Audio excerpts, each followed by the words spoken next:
Kasih karunia dan damai sejahtera dari Allah Bapa dan dari anaknya Tuhan Yesus Kristus menyertai kamu. Amin. Bapak, Ibu, saudara-saudara yang dikasihi Tuhan Yesus Kristus, marilah kita mendengarkan firman Tuhan yang menjadi renungan harian pada hari ini, Rabu 22 September 2021, yang tertulis dalam 2 Timotius pasal yang kedua, ayat 15. Usahakanlah supaya engkau layak di hadapan Allah sebagai seorang pekerja yang tidak usah malu, yang berterus terang memberitakan perkataan kebenaran itu. Haringgason patuduhon haburjuon mi di debata, songon pangula nasotarila, na padalaton hata hasit tongani tigor-tigor. Semua orang yang percaya tanpa terkecuali memiliki tanggung jawab sebagai pekerja-pekerja Tuhan. Oleh karena itu yang disebut pekerja Tuhan bukanlah hanya mereka yang mempunyai jabatan resmi di gereja, seperti pendeta, guru jemaat, bibelvrouw, diakones, penatua, dan evangelis, atau yang terlibat dalam pelayanan mimbar. Akan tetapi semua orang yang disebut sebagai orang percaya atau pengikut Kristus. Bapak, Ibu, Saudara, Rasul Paulus mengatakan bahwa tugas utama seorang pekerja Kristus adalah memberitakan kebenaran.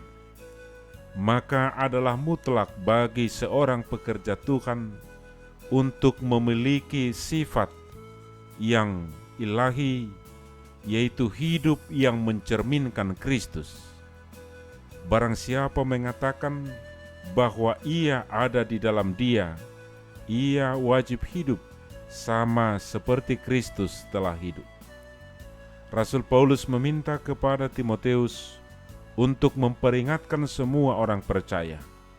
Setiap orang yang menyebut nama Tuhan hendaklah meninggalkan kejahatan.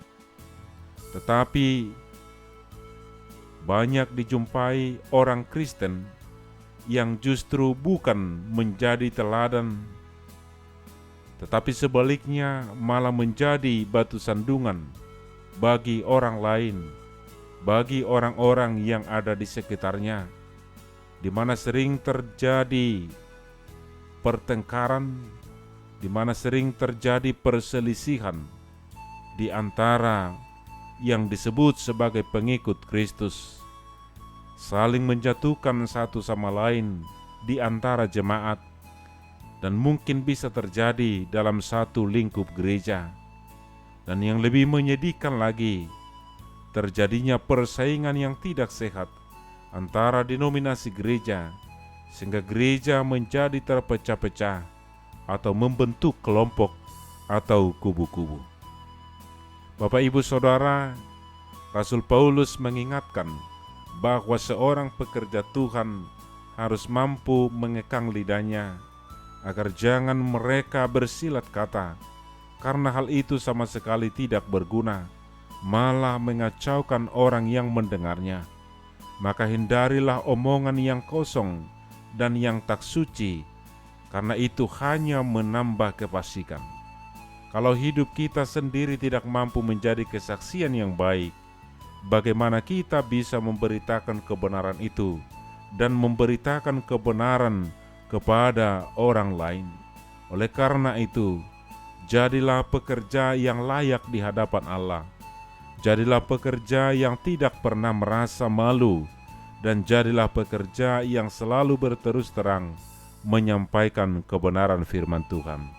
Selamat melayani sebagai pekerja Allah. Tuhan Yesus memberkati. Amin. Kita berdoa. Allah Bapa dalam Yesus Kristus, terima kasih Tuhan atas penyertaan-Mu, atas kasih anugerah Tuhan, di mana Tuhan telah memilih kami dan mengutus kami sebagai pekerja Tuhan untuk memberitakan kebenaran firman-Mu, untuk menghidupi firman-Mu dalam setiap kehidupan kami.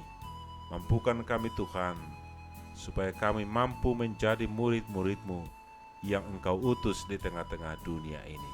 Dalam Kristus Yesus kami berdoa. Amin.